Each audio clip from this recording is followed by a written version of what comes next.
like known as LL parser, which we have not covered in the discussion because of lack of time.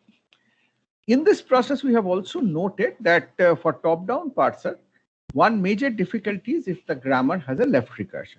Because if it has a left recursion, then the recursive descent or the top-down approach gets into an infinite recursive call, because with the non-terminal expanding into the same non-terminal on the right-hand side. Somebody has unmuted. Please mute yourself. Kindly mute yourself.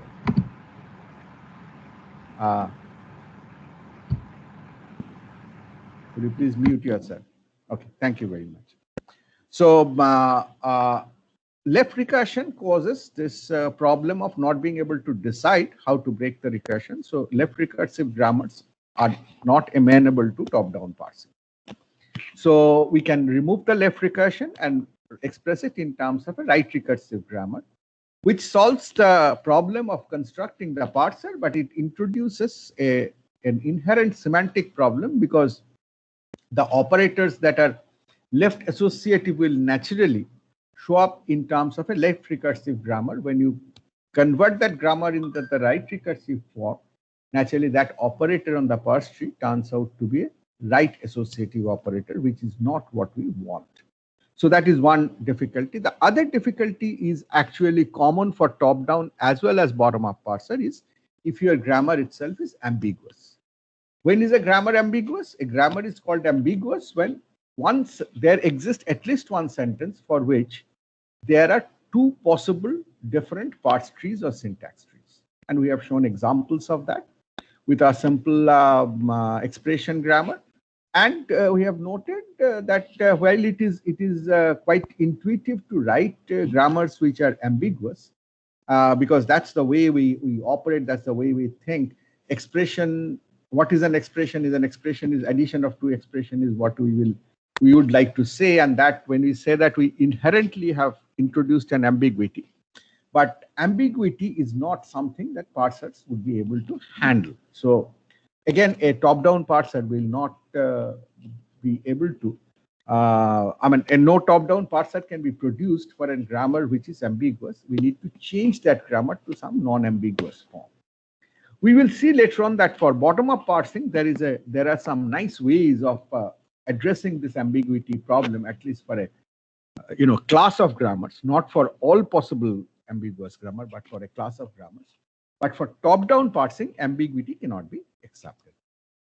And in this process, in the tutorial, we also mentioned that there are two basic facts about ambiguity. One is there is no automated process to convert an ambiguous grammar to a non-ambiguous grammar. It has to be done by human understanding and observation, and then prove that both of those ambiguous as well as the non-ambiguous grammars generate the same language, so that you have not lost any information. And the second is there are actually grammars which are inherently ambiguous, which mean that for those grammars there is no non-ambiguous for the language that these grammars produce, for those languages there is no non-ambiguous grammar which is possible. Fortunately, these grammars are not of the kind which are required in expressing the structure of programming languages. So you will not come across those grammar in terms of our discussion in the compiler construction.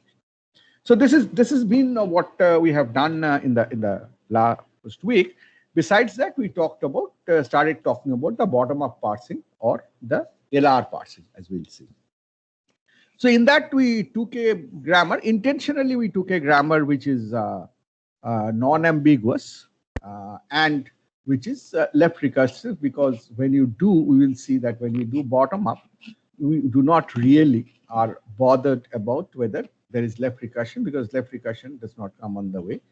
When we are doing this LR parsing, when we are doing bottom-up, we are now trying to construct the parse tree from the leaf onto the root, and we are trying to do that in the rightmost derivation way. But the catch is the rightmost derivation will be produced in the reverse order.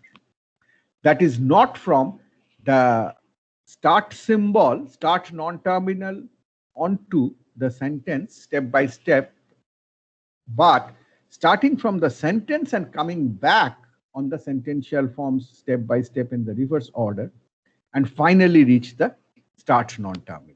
So that is the beauty of this shift reduce or the LR parser.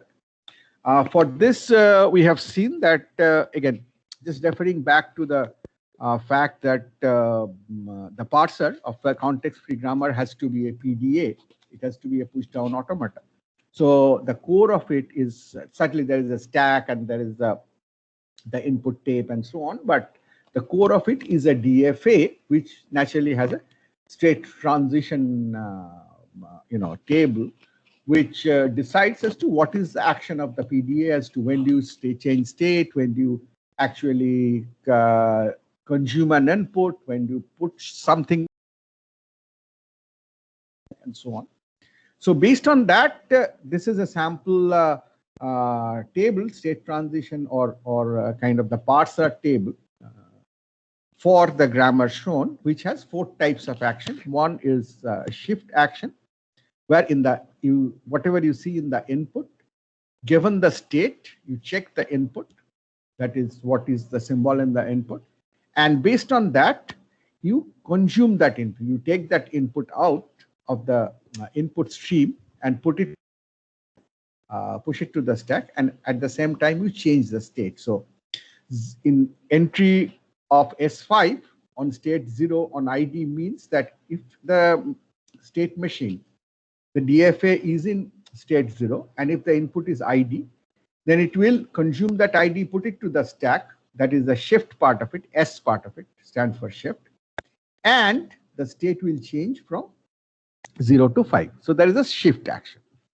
The other is a reduce action, which happens when written with R, and here the numbers mean R means reduce by the right hand side. So you have now found the right hand side of a production, because remember, you are coming in the reverse order. So while you are doing the leftmost derivation in the forward order in the recursive descent parser or the predictive parser, you are taking the left hand side non-terminal, replacing it by the right hand side form of the production rule.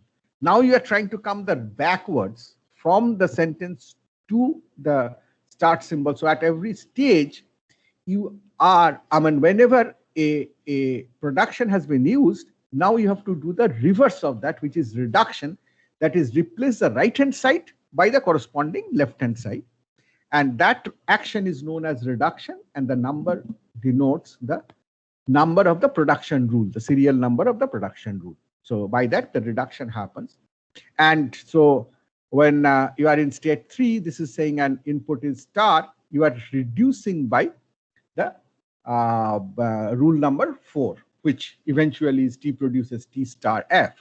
So which means that on the stack, you will necessarily have T star F on the top. You take those out and replace it by the left hand side non-terminal T. That is the basic reduce process. T star F on the top of the stack, take those 3 symbols out, replace by the rule 4, R4, reduction by 4, which replaces it by T. So T is the new symbol that goes into the stack.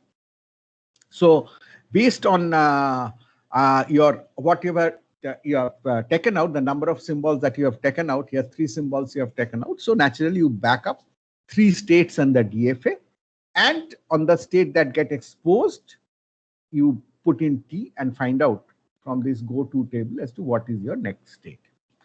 The important thing in this process is you do not actually remove the symbol from the input. So there is a basic difference between shift and reduce so far as the input symbol is concerned. In shift, you decide based on the input symbol, and then you consume the input symbol, remove it from the input and put it to the stack. In reduce, you decide based on the input symbol, like you are in state 3, the input symbol is star, so you are doing R4, but you are not consuming star. It will continue to remain in the input. So when the input is used in this manner, then it is called a look ahead is being done, because you have just looked at it at the input, but you have not consumed the input. So this is very similar to the look ahead we had been using in terms of the recursive descent parser. So here also you are using a look ahead.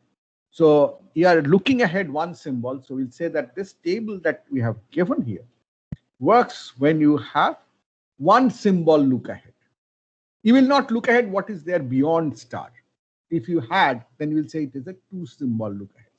But you do need to look ahead on this star, that is know what is there in the input, but not actually consume it up, so that this is a single look ahead parse table, one look ahead parse table.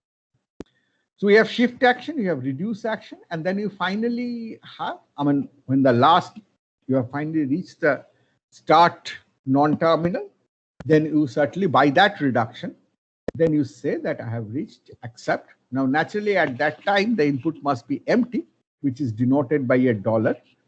I said that emptiness is difficult to denote, so we use a special symbol dollar to mean that is the end of the input.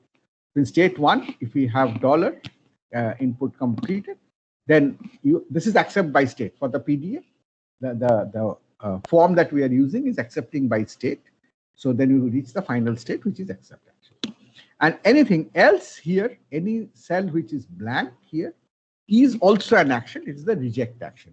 So which says that given a correct sentence in the whole process of bottom-up LR parsing, you can never reach those configurations. That is, say you are in state 6 and your input symbol is plus, you can never reach that. If you have reached that, that means that your input is wrong. So at this point, you give an error message and you say that this is a reject action. So these are the 4 actions that the state machine has. And based on that, we have seen, how to parse this. We have done it in the class. We have again did a revisit in the tutorial. So now I have drawn the state machine also, because there was a feeling that it is better understood if you draw it. And if you just note the way things go from here, this is the rightmost derivation of this sentence. And from this, we are trying to do a reconstruction in the reverse order. So we start looking at the input and start to see that, okay, if I'm seeing ID as in here at the beginning, starting from state 0, if I see ID, I go to state 5, I know that I have seen the right-hand side of this production. So I say that I have got, and this is when I've seen the right-hand side of a production in this form, I say I have got a handle. You use handle to, do deliver things and take advantage. So I've got a handle. ID is my handle. So I replace it by the left-hand side, which is F. So I come back to this replacement. So I'm actually coming back one step. And what happens in the state machine? On state 0, I have an ID. I have got 5. So in state 5, now I have a star. So in state 5, I have a star. What happens if I have a star in state 5? If I have star in state 5, this is listed here. Reduction by rule 6 and star is there. So if I get star in rule 5 in state 5, then I reduce by production rule 6, which is reducing by F producing ID. So I take out the ID, the right-hand side, one symbol, push it F, take out one state, that is, I was here, now I'm done. I have already gotten this part. So I'm back to state 0. I come back here because again, this replacement has happened. So I'm again starting from the beginning. So I'm back to state 0, taken out that. And then having taken that out, I'm in state 0 and F. State 0 F is state 3. So state 3 is the next one that I go. So I keep on doing like this, coming backwards.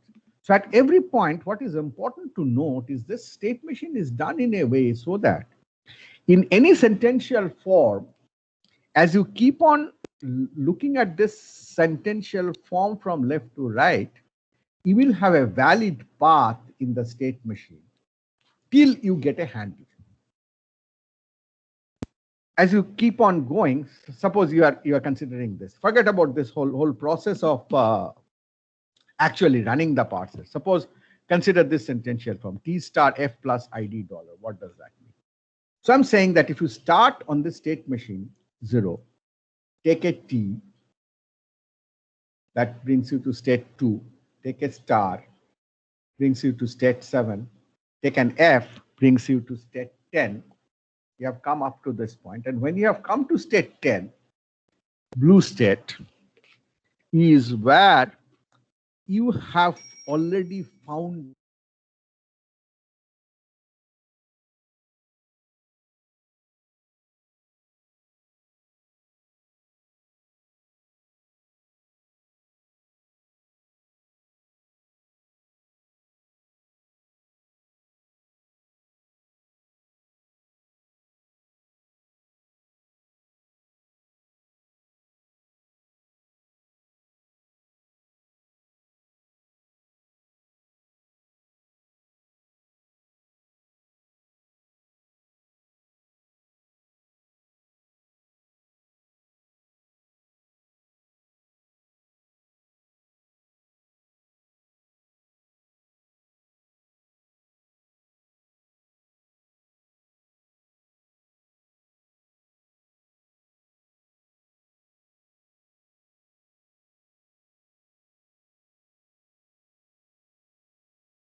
I see. Am I audible now? Yes, yes. Okay. So I'll go back to the presentation.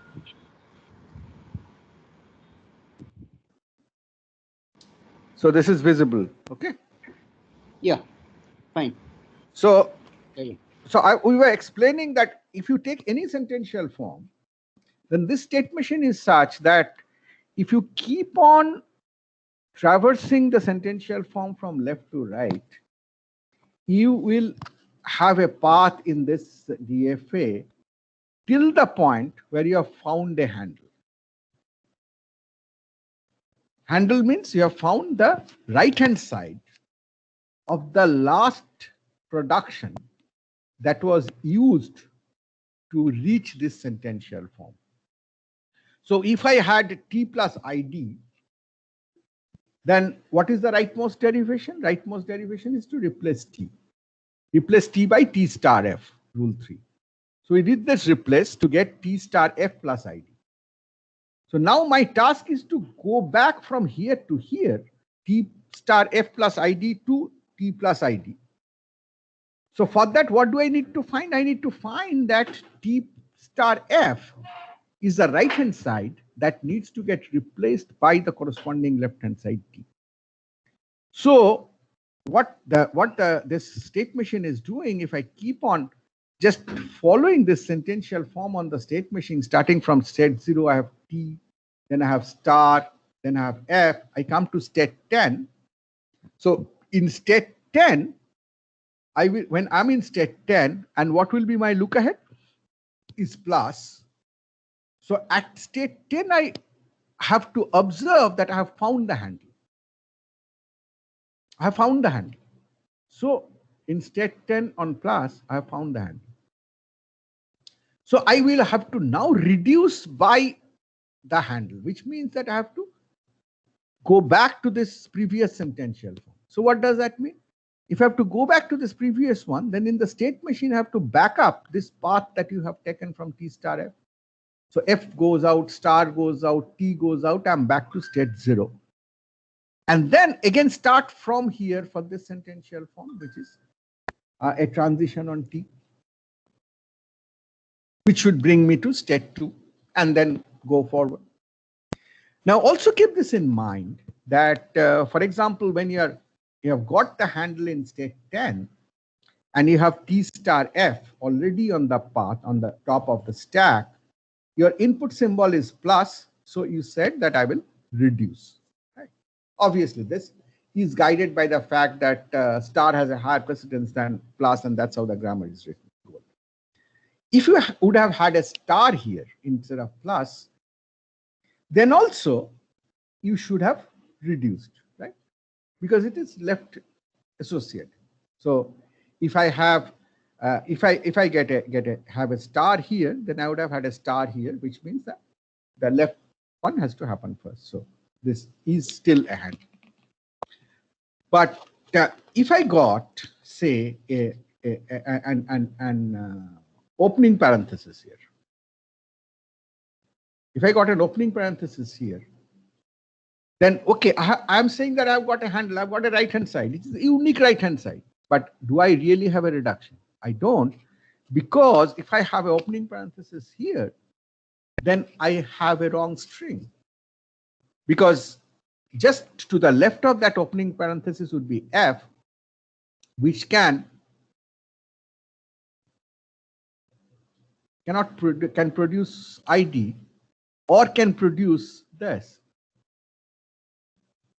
or can produce opening parenthesis E closing parenthesis.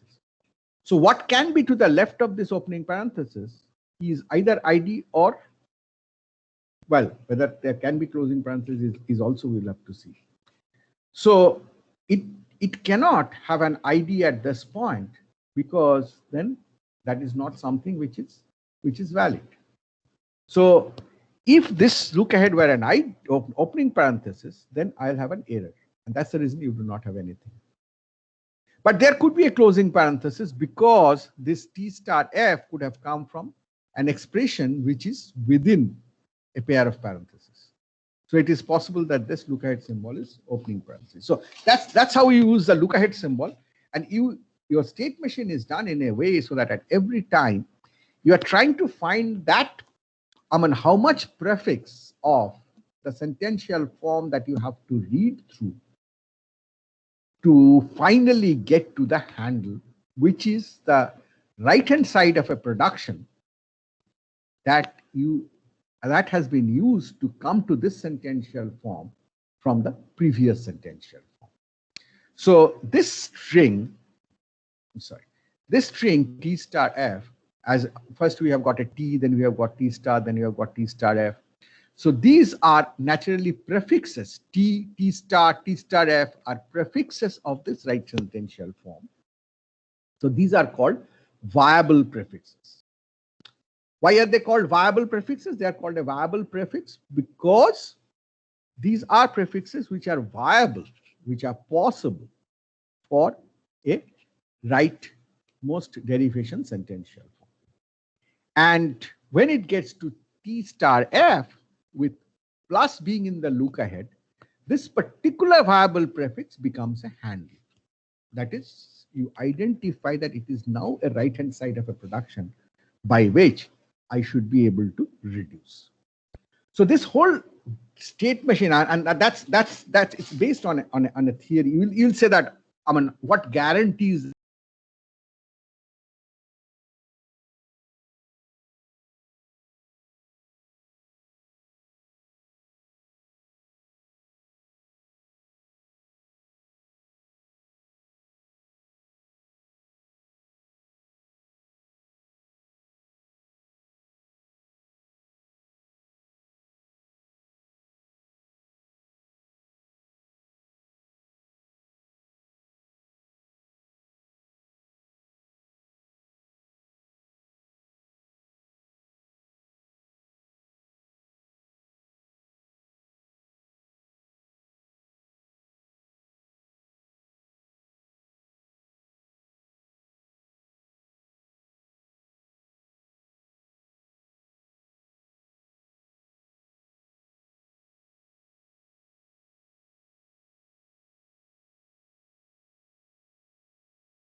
Just wait.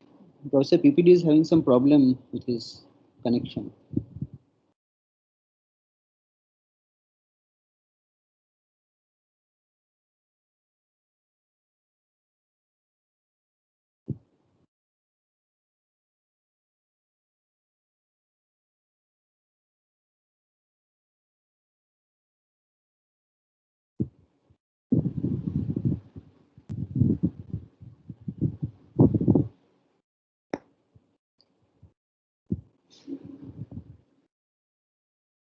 Shomen Sijuni, are you able to hear me?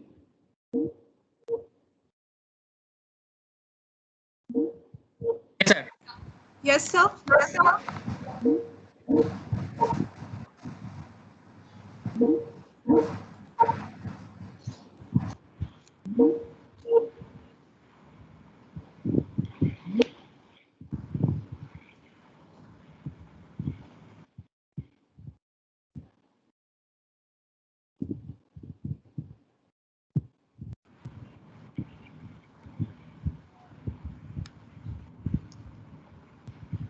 Sir, your voice was Hello.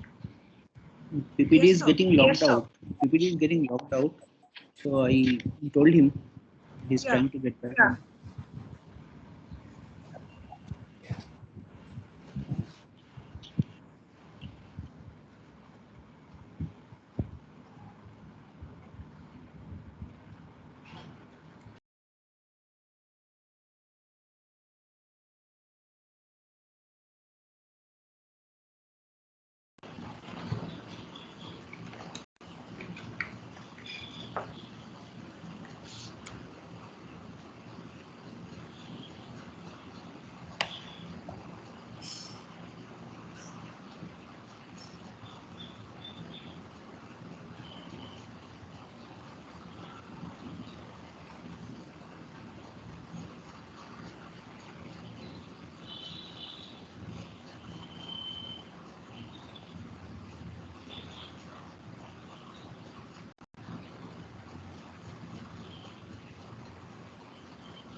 Sir, Hello. sir, in lab assignment this week, we have to keep the flex file and the main file's name as same, right? But Yes, yes. my PC was giving some errors due to that. The issue is not there on my friend's computer, but my computer was giving some issue on keeping the file name same. Basically, when I compile the flex file using flex and file name, then the generated replaces my main file, content of main file. In that case, means you can continue by making the file names different.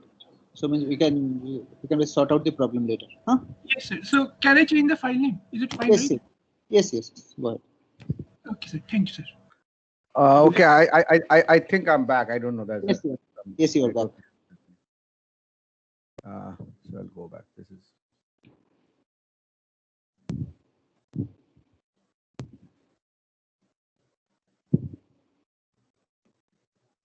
Is visible now, right? I see. Yes, now it is visible. Yes. Okay. So, so back to this state machine is based on the basic theory. This is the theory which we will not go through formally is based on the theory that if you have a rightmost derivation of a string, then in any sentential form, if you keep scanning from the left, then naturally you are getting prefixes.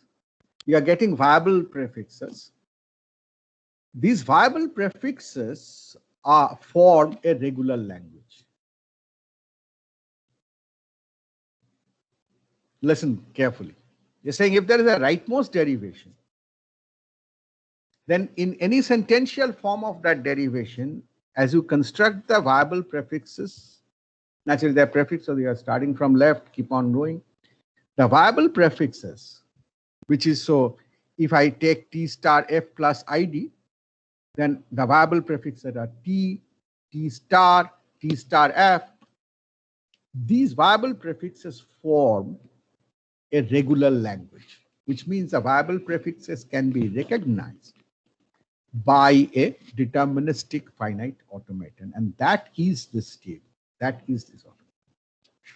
Now, this is a very, profound theory, which was actually established in the 60s by one of the stalwarts of who defined computer science, Donald Knuth. I'm sure all of you must have heard his name. If you haven't, then please look up his contribution to computer science. Much of what we study in algorithms are created by him. So he gave this theory, he proved this theory that the viable prefixes of every sentential form in a rightmost derivation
am I audible, visible now? Yes. Fine now. This is just getting crazy today. Anyway, so this is the basic thing. So we will take a look into how what is the process of creating this kind of a state machine given the grammar, and it's not very difficult to create the state machine given the grammar, wherein you can have two things. One is this state machine will recognize all viable prefixes of the language. That is, for all possible sentential forms, there will be a path for any viable prefix in this whole automaton, in this whole DFA. And at any point, if the viable prefix has ended in a handle, that is the right-hand side of a production that was used last, given the next look-ahead symbol, then you will be able to do a reduction by that right-hand side, replacing it by the corresponding left-hand side, so that your viable prefix will again continue.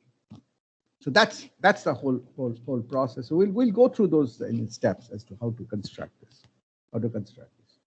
But what we are not going through is the theory, is the proof that viable prefixes of right sentential forms will necessarily form a regular language. Right? So this is what we have seen here.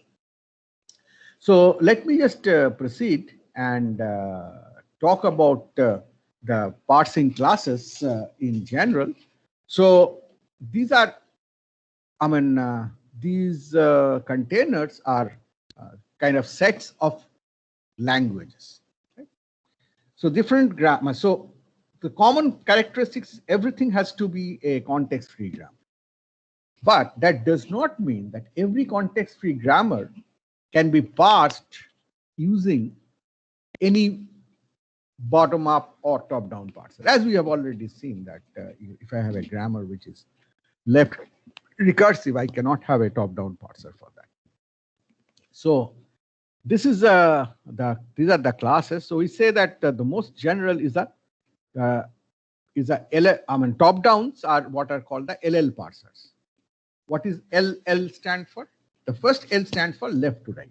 That is, you always scan the input from left to right. That is same for both classes of parser because naturally that is the way to scan the input. So it is left to right scan. And what you generate, what you try to construct is a leftmost derivation. So the second L talks about that leftmost derivation. So if you scan from left to right, constructing a leftmost derivation, then naturally you go from root downwards. So therefore you have a top-down parser generated. So that is the class of LL parsers. And then a K is a number written in bracket which says as to how many input symbol do you look ahead. Remember, what is a look ahead? A look ahead is when you get to know what the symbol is, but you do not remove it from the input. If you remove it from the input, it is not a look ahead, it's a consumption. So I can go pick up the symbol and take the action. Pick up the input symbol, take the action. That is not look ahead. Look ahead is I go look at that symbol, but I do not pick it up, but I take some action.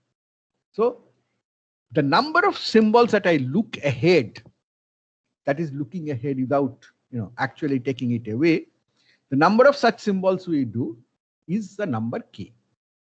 So it is possible that you have a LL0 parser, which is that which does not do a look ahead. It says that every time it reads the input, it conjuges.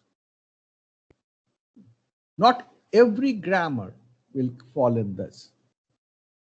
We have seen grammars already in the recursive descent parser construction where we heavily needed the look ahead to be used to decide as to what action to take next.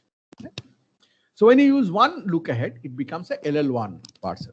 So obviously, all grammars which can have a LL0 parser are also grammars which will be able to have LL1 parser because it's an LL1 parser where look ahead will never be used.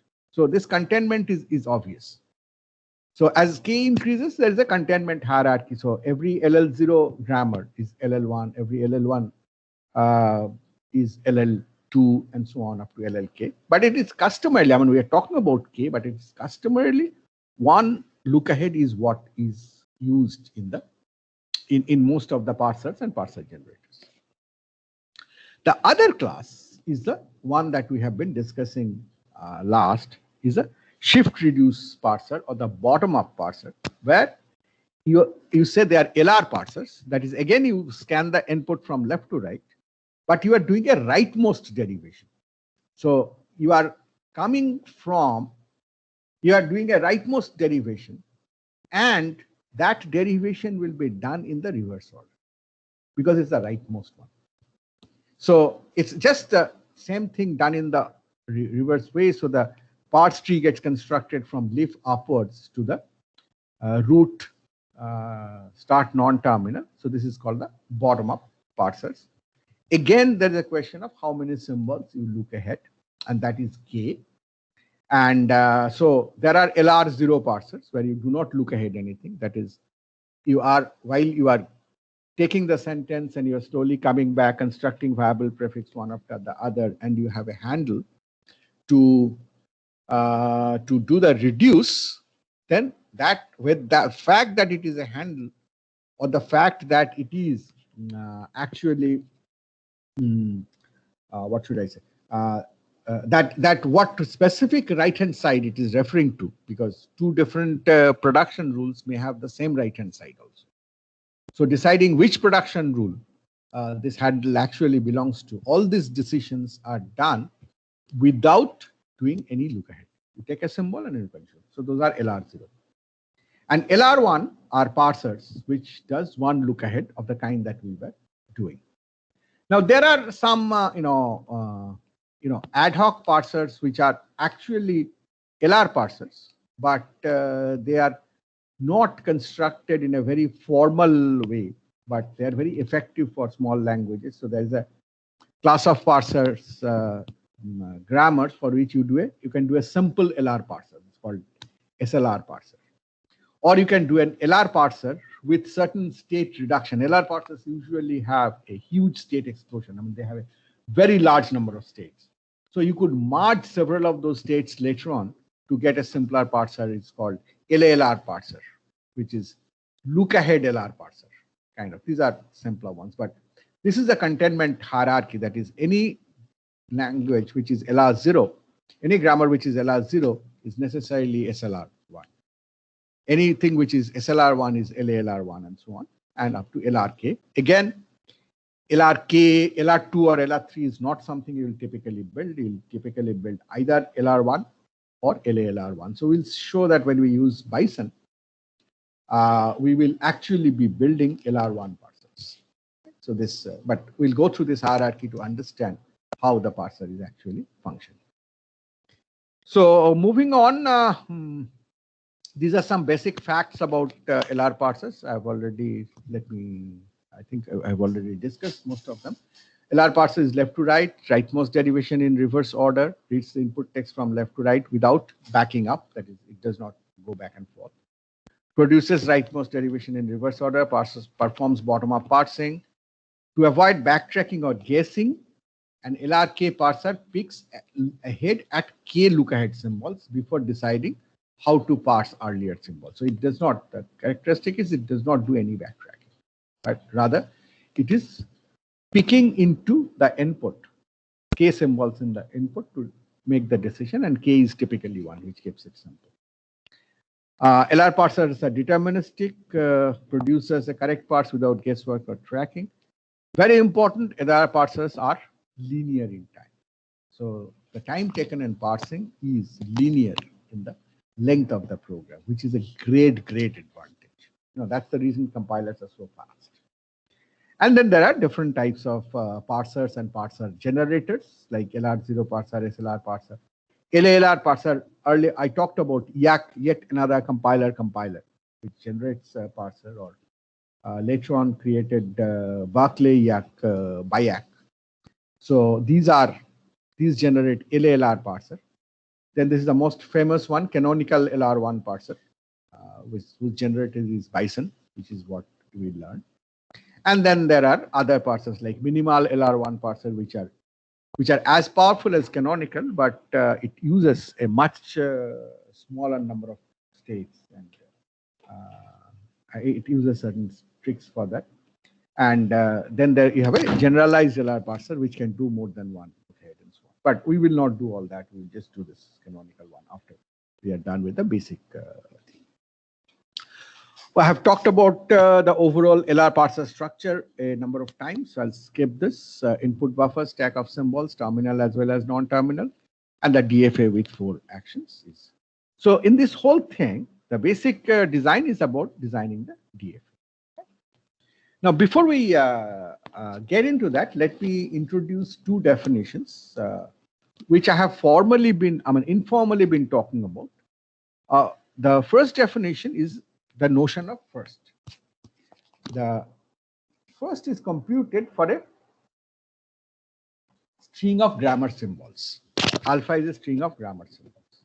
Any string, our terminal, non-terminal, any string of grammar. So the first of, if we have such a string, then naturally, as you use the productions of the grammar, you'll be generating a whole lot of different sentences.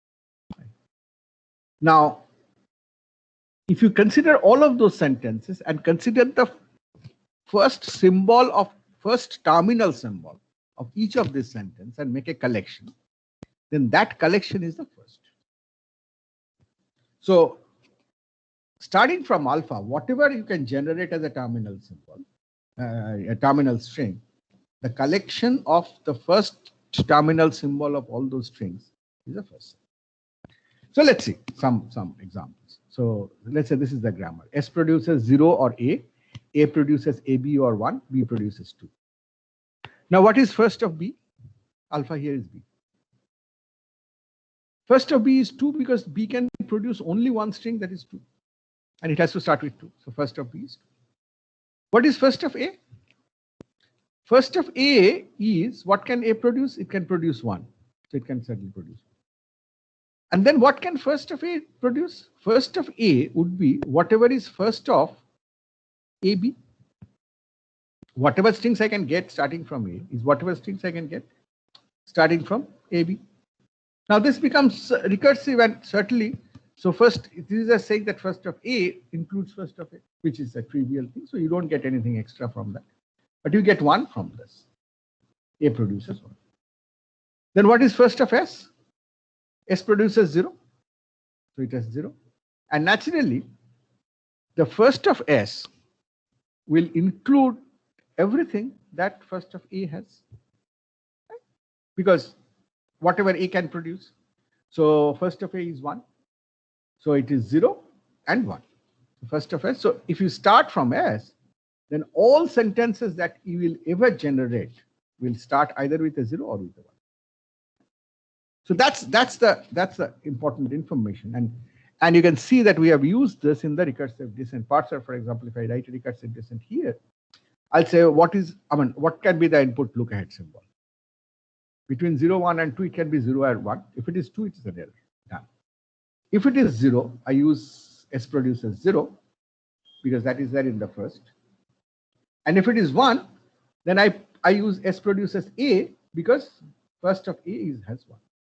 So that's how, we'll see that in bottom-up parsing, this information is used even more heavily. So let's say, given this an ambiguous grammar, E produces E plus E produces E star E, E produces parenthesis E, closing parenthesis, E produces ID. So what is the first? Naturally, the first two rules are just the recursive restatement that the first of E has first of, which has actually nothing. Here it starts with the first of E is first of this right hand side, which is opening parenthesis. Here is the first of this right hand side, which is ID. So it's ID and open parenthesis. Very simple. What is the first of first here? It is B, A, all this, and this is what you have first of E. If I look at now, first, what is first of B? First of B is first of A, because that's the only production. So that is something. So what is first of A? The first of A is it can produce this BD. So first of A has B. It can produce an epsilon. So it has epsilon. Now you have a interesting situation. Now you say first of A is first of A here, but the first of A has epsilon, which means that it is possible that this leading A here could disappear. If it disappears, then what will be the first symbol? It will be C. So since first of A already has epsilon, I get that I can erase this A and compute first again, wherein I get first of A containing C. Now what happens if A produces AAD? Again, this A could be epsilon. So I can have A. So that's how you get A, B, C, and epsilon. So that's how you get the first. Then you have another concept of a follow, which is for a non-terminal, which is defined as a set of terminals that can appear immediately to the right of of A in some sentential. You do not bother about whole, but in some sentential form, that is in some derivation, can a terminal symbol occur immediately to the right of a non-terminal? If it can, then that terminal symbol belongs to the follow of the non-terminal. So unlike first, which is defined for strings, follow is defined only for non-terminal. So let's say if I have a derivation from S, you can see derivation star. So 0 or more steps have taken place, so that I have alpha, A, beta. Alpha and beta are, the convention. There are some strings on terminal, non-terminal. And this is a non-terminal A followed by a terminal A. Then whatever is alpha and beta, then certainly you'll say that small a belongs to the follow of capital, because there is a sentential form where it can occur. And naturally, if the non-terminal is at the end of any sentential form, then to the right of it will be the end of string marker, end of input marker $. So $ can also be in the follow. So let's say for this grammar, E produces this, all that. So I can clearly see after E there is a plus, so that belongs to the follow. After E there is a star, so that belongs to the follow. After E there is a closing parenthesis, so that belongs to the follow. And certainly I start with $, because that is my right-hand side symbol. That is my end of input symbol. So in the derivation, I start with $, so $ belongs to the follow of E. So these are the, and naturally ID, for example, or the opening parenthesis, for example, would never be in the follow of E, because you cannot have any sentential form. If you, you have to get convinced by yourself, by trial and error, to see that it is never possible using these rules to get any valid sentential form where the opening parenthesis or ID occur immediately to the right of this non-terminal. So they do not belong to the follow. Consider this last one, which is this. What is follow of B? Is a start symbol. So follow of B will obviously have $. It does not occur anywhere else, so nothing else can be there. What is follow of A? Follow of A will have A from here. A produces AD, so that is there. Now, A produces B.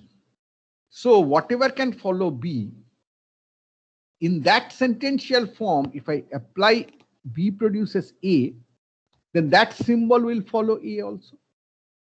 Since B produces A, whatever can come right after B, having used this production, I can get a sentential form that same terminal will be right after A. So the follow of B will be a part of follow of A. So $ comes in. Okay. Now comes the, so I have got A, I have got C, and I have got this $. So this is what can follow. You can again try out, check out that neither B nor D can ever occur in the follow of A, because this will, you'll never be able to write a sentential form where they occur on the right after the A. So these are, this why we did follow will become clear subsequently, but this is the definition that we wanted to. Okay, I think it's time. So we lost, I couldn't do, I thought I'd be able to do LR0 parsing, but couldn't do because of the time we lost in connections. So if there are some quick questions, then I'll take that. Ishan Sharma, what is the theory called? I'm sure you're asking about the theory of the viable prefixes. So it's in totality, it's called the LR parsing theory.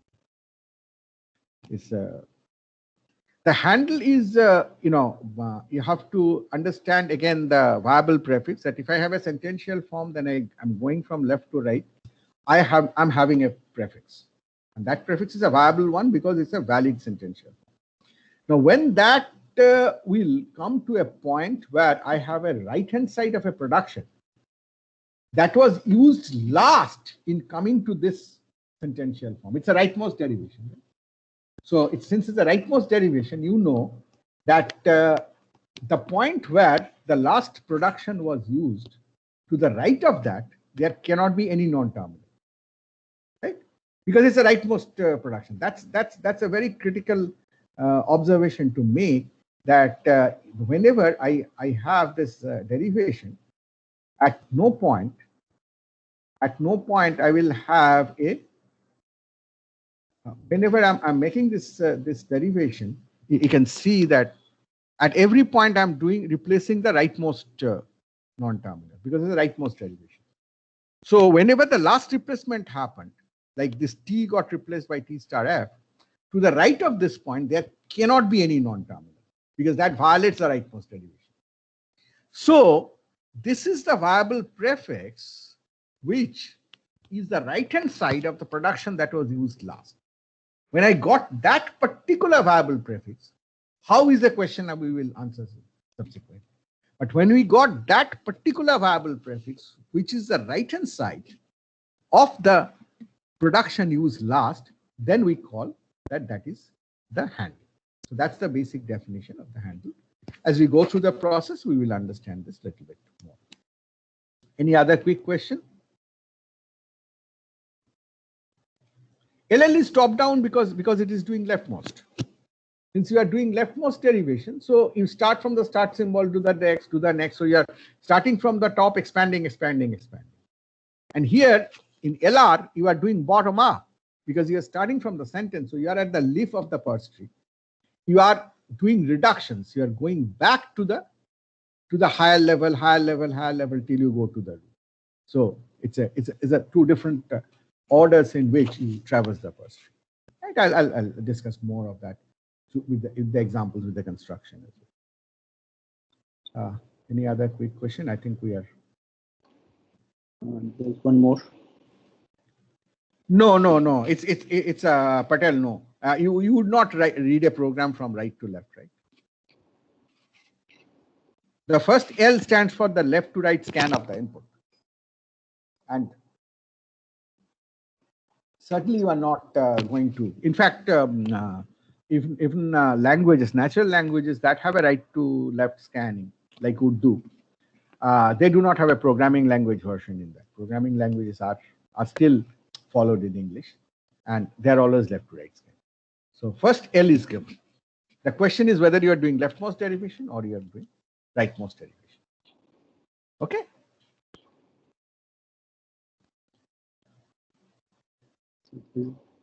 There's nothing else, it seems. Yeah. Okay then. I'm sorry this got today we had a lot of disconnections. I just hope that tomorrow will be peaceful because we have 2 hours to do. Okay. And just maybe you can ask CIC once. You're using LAN, but still it is getting disrupted sometimes. I don't know. This is some issue. Keeps on happening, but in meetings and all that it's okay. But in the class, if it happens more, I mean, not only we lose time, that is of course an important factor, but we lose the continuity. I mean, it gets as it is. It's so difficult for students to remotely understand things. Anyway, we'll see. Okay, thank you all very much. Really have a nice day. We'll meet tomorrow early morning, 8 o'clock as usual. Continue this discussion. Thank you. Bye.